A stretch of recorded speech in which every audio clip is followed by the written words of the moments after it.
Hola, muy buenos días. Soy Andrea Sánchez, residente aquí en el Hospital Universitario Puerta del Mar. Y hoy vamos a hablar sobre los tumores en el lactante. Hoy es martes 28 de abril, son las 8 de la mañana y el día está soleado, a unos 16 grados. Los tumores dermatológicos en el lactante van a abarcar un amplio espectro de lesiones, tanto benignas como malignas. Van a presentar características clínicas y pronósticas muy diferentes, por eso es importante conocerlo, y la mayoría son benignos y no van a requerir un tratamiento. Esto es importante saber, pero el reconocimiento temprano de estas lesiones, sobre todo esas lesiones de alto riesgo, van a ser fundamental para optimizar los resultados. ¿Cómo definimos la etapa del lactante? Pues la que se comprende en ese periodo físico entre los 28 días y los 2 años de vida. Y un tumor podríamos definirlo como cualquier alteración de los tejidos que vaya a producir ese aumento de volumen en forma de masa o de crecimiento anormal del tejido que van a aparecer a partir de esas células que se van a multiplicar más de lo debido o no se mueren cuando ya deberían. Puede ser, como bien he dicho anteriormente, benignos o malignos. Y al final esto va a ser un motivo importante de preocupación por parte de los padres. Este grupo de tumores van a presentar un grupo heterogéneo en función de su estirpe histológica. Van a estar formados y comprendidos por lesiones proliferativas, quísticas, amastomatosas, pseudotumorales, y esto es importante conocerlo. También es importante saber tomar decisiones en relación a pruebas complementarias, saber cómo funcionamos en relación también a la exéresis de los mismos. Generalmente esto se va a dar en pacientes que presenten un aumento de tamaño significativo, molestias asociadas, sangrado o ante la sospecha de lesiones malignas. También es importante conocer cuándo realizarlas. Además, saber que a veces no siempre es importante y necesario realizar un tratamiento quirúrgico, por lo que es de interés el conocimiento de esta sesión. La clasificación según la estirpe histológica es esta que os presento, comprendida en 12 subgrupos, desde epidérmicos hasta quísticos, como vemos en la tabla. Generalmente las lesiones van a ser benignas y estas van a estar comprendidas según este estudio epidemiológico en la estirpe histológica de lesiones vasculares, tumores fibrosos, fibrostocitarios, lesiones quísticas y los tumores más frecuentes ya dentro de estos subgrupos son los pilomatrixomas, los quistes, los granulomas piógenos, los nevus sebáceos y las lesiones pseudotumorales por infecciones infecciosas. Generalmente, las exéresis y las biopsias en estos pacientes van a ser muy poco frecuentes. Como vemos aquí en este diagrama, tan solo el 1% de los pacientes menores de 1 año van a presentar necesidad de biopsia para el diagnóstico y entre el 1 y los 4 años de edad, el 10%. Por lo tanto, es frecuente realizar un diagnóstico clínico de manera sencilla. Los tumores cutáneos más frecuentes del lactante que vamos a ver, no vamos a entrar dentro del subgrupo en esta sesión de lesiones melanocíticas y hemangiomas. Y vamos a entrar en las lesiones no melanocíticas y no hemangiomas, ya que pues excedería lo que es los conceptos de la sesión. Esto vamos a ver también los posibles marcadores de genodermatosis asociados a estos tumores. Y además vamos a ver las posibles asociaciones a enfermedades sistémicas, así como los signos de alarma que debemos de conocer. Vamos a comenzar hablando por el subgrupo de los pilomatrixomas, que son lesiones quísticas más frecuentes de la infancia, son frecuentes también en el diagnóstico. Son frecuentemente diagnosticados además con la histología y al final van a ser en la clínica nódulos duros subcutáneos con esa superficie lobular y ese tono azulado que va a ser más apreciable al estirar lo que es la piel, dando lugar a ese signo tan característico en tienda de campaña como vemos en la imagen de la izquierda. Además es importante conocer que con la transiluminación vamos a observar con esa luz, por ejemplo, con el otoscopio, esa masa opaca que también nos va a ayudar en el diagnóstico. Y las áreas más frecuentemente asociadas a este tipo de tumores van a ser la cabeza, el cuello y los brazos. Generalmente el paciente va a estar asintomático y va a presentar un crecimiento bastante lento y progresivo.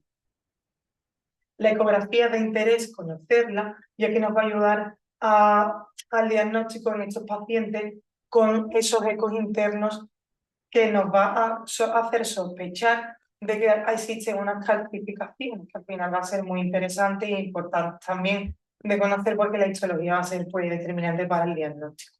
El tratamiento va a ser esa extirpación quirúrgica que antes he comentado y las lesiones generalmente van a ser únicas. En algunos de los casos puede ser múltiples en ese 2 y 3%, y generalmente en estos casos debemos de hacer un estudio de posibilidades de síndromes asociados a pilomatricoma, como la distrofia miotónica de Steiner, la sarcoidosis, síndrome de Turner, síndrome de Gardner, como vemos aquí en la tabla de la derecha. Además, debemos de preguntar por esos antecedentes personales y familiares, además de una exploración física completa. Pasamos a hablar del xantogranuloma juvenil, que es un tumor de estirpe histocítica más frecuente en niños. Como vemos en la imagen, puede presentar generalmente un aspecto clínico bastante variado, tanto en forma de pápulas, nódulos firmes, inicialmente rojizos, y luego van a convertirse en amarillo anaranjado de una coloración bastante llamativa. También se suele dar en lugares frecuentemente de cabeza a cuello y en el tercio superior del cuerpo, y se asocia sobre todo en lactantes y en niños pequeños, sobre todo la gran mayoría de ellos en este primer año de vida. La dermatoscopia es muy significativa y es importante que la conozcamos porque se dice que es una dermatoscopia en Solponit, tenemos aquí, que es un centro bastante amarillento y bastante uniforme, asociado a un halo eritematoso de manera muy bien delimitada. Generalmente el xantogranuloma juvenil no va a necesitar un tratamiento porque va a presentar remisiones espontáneas en torno al cuarto y el sexto año de vida. Por lo tanto, generalmente no necesita otro tipo de intervención. El granuloma piógeno es una pápula eritematosa, como bien conocemos, de rápido crecimiento, que se va a asociar generalmente al área de la cabeza, el cuello y las extremidades. También se sabe o se sospecha que puede estar en asociación a traumatismo. La dermatoscopia, como vemos en la imagen, presenta áreas rojizas homogéneas con unas líneas blanquecinas atravesando la lesión, que es bastante llamativa y significativa. El tratamiento es importante conocerlo, ya que comprende una gran terapéutica en forma de láser, crioterapia, electrocoagulación, estímulo el tópico, e incluso se ha visto que la propia sal de mesa puede ser lo que vaya a ayudar al tratamiento de estas lesiones. La xéresis y análisis histológico en general no se recomienda. Cuando sí debemos de hacer un análisis histológico de las lesiones, pues generalmente en esas sospechas de melanomas epizoides atípicos en los que presenten formas de granuloma piógeno. En este tipo de pacientes sí hay que hacer una xéresis y un análisis histológico para el diagnóstico diferencial. La forma generalmente más frecuente de melanoma en la infancia es este tipo de presentación, entonces es importante hacer este diagnóstico diferencial cuando es sospechoso. Además, debemos de conocer que el ABCD en la etapa infantil posee unas características diferentes a la edad adulta. La A comprendería a melanocíticas, las lesiones melanocíticas, el B la sangrante, un color uniforme la C, y la D de nuevo, si es una lesión de nuevo o de cualquier diámetro. El nebus sebáceo es un nebus organoide, el más frecuente, con prevalencia muy bajita, es decir, un 0,3%, única y exclusivamente, y conocemos que existen mutaciones en HRAS, KRAS y NRAS a conocer en estos pacientes. Más del 90% se van a dar como presentación en el polo cefálico, sobre todo en cuero cabelludo. Y la evolución habitual generalmente va a ser en forma de un crecimiento verrucoso. El desarrollo de tumores en la superficie de codición se va a dar en un 10-30% de los casos. Estos tumores generalmente van a ser tumores benignos asociados al folículo piloso, a la glándula sebácea, y la glándula sudoríparas en forma de tricoblastomas y cistoadenomas papilíferos. Antiguamente se veía más la relación o se pensaba que estaba más asociado a carcinomas vasocelulares, pero hoy en día conocemos que esto es poco frecuente en una prevalencia de un 3%. También se pueden asociar a carcinomas extracelulares y anexiales excepcionalmente. La necesidad de extirpación en la infancia como profilaxis pues sería en los casos en los que preveemos pues, una mala evolución. El mastocitoma solitario es una pápula o nódulo o placa con color rosado, marronáceo, como vemos en la imagen de la derecha arriba. Generalmente presentan pocos milímetros a varios centímetros y el 60% van a ser comunes. Más de la mitad se van a dar en extremidades y es importante e interesante conocer el signo de Darier, que es el signo con ese halo eritematoso y una pápula blanquecina cuando presentamos un rascado, una fricción alrededor o sobre la lesión. Por lo tanto, es importante para hacer el diagnóstico conocerlo. El curso generalmente es benigno, presenta una tendencia a la desaparición durante la infancia y hay que evitar los desencadenantes de la degranulación del mastocito, como es la fricción, la presión y el calor. No vamos a entrar tampoco en conocer la mastocitosis a grosso modo, pero hay que conocer generalmente a grosso modo que al menos un paciente con tres lesiones sospechosas. Sabemos también que la gran mayoría van a ser en forma de urticaria pigmentosa con un buen pronóstico, con posible, que estos pacientes pueden tener una posible repercusión sistémica y que debemos de hacer estudios en aquellos en los que lo sospechemos, que puede presentar infiltración de médula ósea gastrointestinal y que presentan un riesgo aumentado de anafilaxis. Si nos adentramos en los quistes, es importante conocer que estos son, como todo el mundo sabemos, cavidades endérmicas o tejidos subcutáneos recubiertos por epitelio con contenido líquido, gelatinoso o sólido, y es importante entre ellos conocer el quiste dermoide. Estos van a ser lesiones subcutáneas congénitas que se van a distribuir a lo largo de las líneas de fusión, sobre todo en los defectos del desarrollo van a estar, o sea, estos van a estar en relación a defectos del desarrollo. Pueden incluir elementos epidérmicos y vidérmicos y se van a asociar sobre todo a la zona de la fontanela anterior del cuero cabelludo, en la unión de las suturas y en las zonas de las cejas y en la zona submentoniana. Las situaciones en línea media y nasal son los que más nos deben de preocupar y alertar porque muchos de ellos van a presentar conexiones intracraneales, como vemos en la imagen de la izquierda, y esto puede tener consecuencias de que se produzcan infecciones o complicaciones a nivel intracraneal. La calcinosis debemos de conocerla también, sobre todo con esas lesiones en forma de plaquitas, de nódulos, así violáceos, para realizar siempre un metabolismo, o sea, un depistaje en el metabolismo calcio-fósforo de hecho y una radiografía de manos. Además, debemos de conocer y realizar el diagnóstico diferencial con el osteoma cutis en placa, la osteodistrofia hereditaria de Albrigh, la fibrodisplasia osificante progresiva y la heteroplasia ósea progresiva. Los pseudotumores generalmente no van a ser tampoco las lesiones más frecuentes, pero es verdad que debemos de conocerla porque van a estar en relación a infecciones, infestaciones en forma de nódulos o en forma de granuloma. Aquí podemos observar cómo vemos estos nódulos violáceos en la región del flanco y de lo que es la región dorsal del lactante.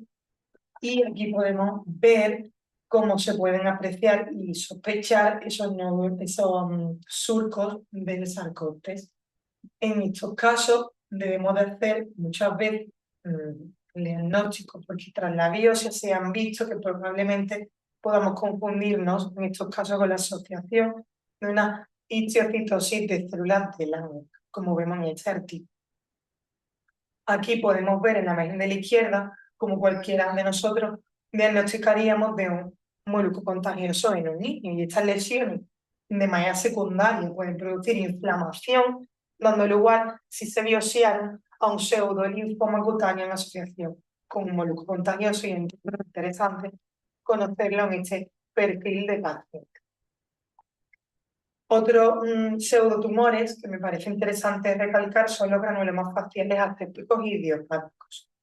Podemos verlo en forma de uno más nódulos no dolorosos, eritematosos o violáceos en las mejillas, y muchos de ellos, o se sospecha que pueden estar en relación a una rosácea infantil.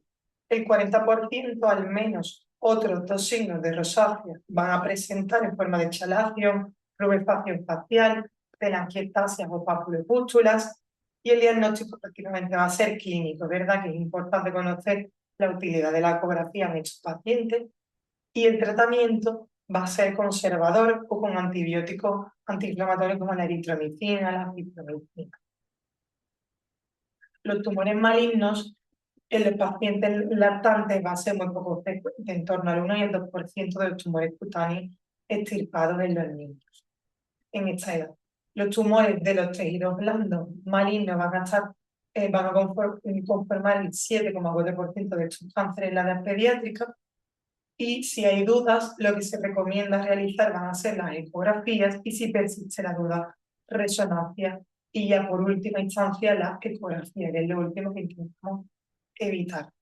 Los signos de alarma es importante que los conozcamos, y debemos de ser muy sistemáticos en este perfil de pacientes con la historia clínica, sobre todo teniendo pues la sospecha de este tipo de lesiones cuando existe un crecimiento rápido, un paciente con dolor, ulceraciones, sangrado, un inicio en el periodo neonatal. En el examen físico debemos de observar las características cuando sean inespecíficas, consistencia firme, el diámetro mayor de 3 centímetros, que os sospechemos adherencias a planos profundos, atrofia, unos bordes mal definidos, y los antecedentes de interés como la predisposición al cáncer, la inmunosupresión y la radioterapia previa también es importante que la valoremos en la anamnesis. El examen físico por órganos y sistemas también es importante, entre ellos la fiebre, la pérdida de peso, dolor abdominal. Generalmente la evaluación clínica nos va a permitir hacer un despistaje entre signos de benignidad y hallazgos sospechosos de malignidad. Cuando estos estén presentes, lo que debemos de realizar en primera instancia es una ecografía siempre que sea posible. Si los hallazgos son benignos, generalmente hacemos un seguimiento o repetimos esa ecografía dentro de unos meses. Y cuando el diagnóstico sea pues de malignidad claramente, pues aquí sí debemos hacer una biopsia o xéresis, siempre y cuando el paciente no presente estos signos. Cuando no sea así, debemos de realizar el planteamiento de otras pruebas complementarias como resonancia o incluso la biopsia ya en última instancia.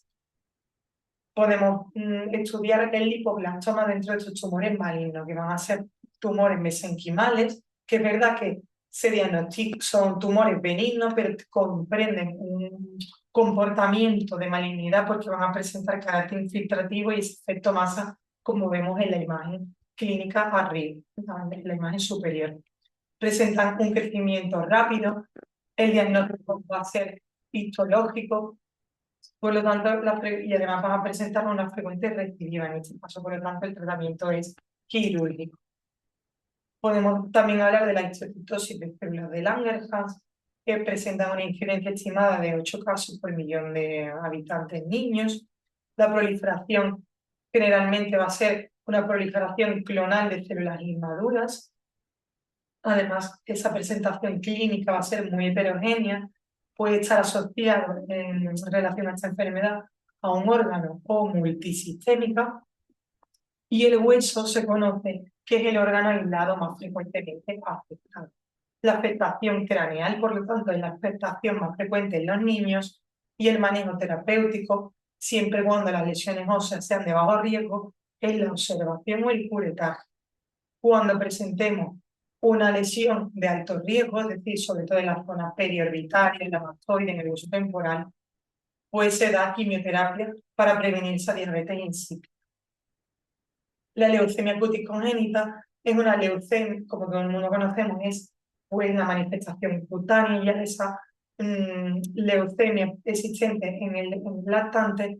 Generalmente esa leucemia se va a ver de inicio en las primeras 6 semanas de vida, con esa infiltración de tejido cutáneo por esas células leucémicas. En el 30% de las leucemias congénitas se va a observar esta manifestación. Generalmente este tipo de comportamiento clínico se va a observar con leucemias agudas mieloides. Vamos a ver la clínica como nódulos violáceos diseminados y solo el 1% va a presentar afectación oral. Esto es distinto a los adultos. El síndrome se denomina Blueberry Muffin y existen también infecciones congénitas para el diagnóstico como TORCH, trastornos hematológicos, como enfermedades hemolíticas del recién nacido, entre ellos la procitosis, trastornos gemelos, también procesos proliferativos como la histiocytosis y la metástasis de neuroblastomas o los rhabdomyosarcomas. El tratamiento es la quimioterapia y el trasplante de progenitores hematopoyéticos. El neuroblastoma presenta generalmente una presentación habitual con ese dolor o distensión abdominal en el lactante con nódulos cutáneos en 1/3 de los casos. Se va a producir blanqueamiento central y enalo eritematoso que se va a desarrollar 2-3 minutos tras la presión sobre las lesiones. Y es posible que el primer signo de recurrencia o de diseminación sea estas manifestaciones. Además, puede ser incluso a nivel clínico posible la existencia de esa equimosis periorbitaria en ojos de mapache, incluso la heterocromía del iris. El rhabdomyosarcoma es otro tipo de tumores malignos que se da en esta edad, en los lactantes, en forma de masa o de nódulos en relación a áreas cervicales en zonas de tejido blando. La masa es de rápido crecimiento, congénita en primeras semanas de vida. Y el diagnóstico diferencial generalmente lo vamos a hacer con el hemangioma infantil profundo. La ecografía la vamos a ver como menos vascularizada y origen sobre todo con sospecha en el músculo.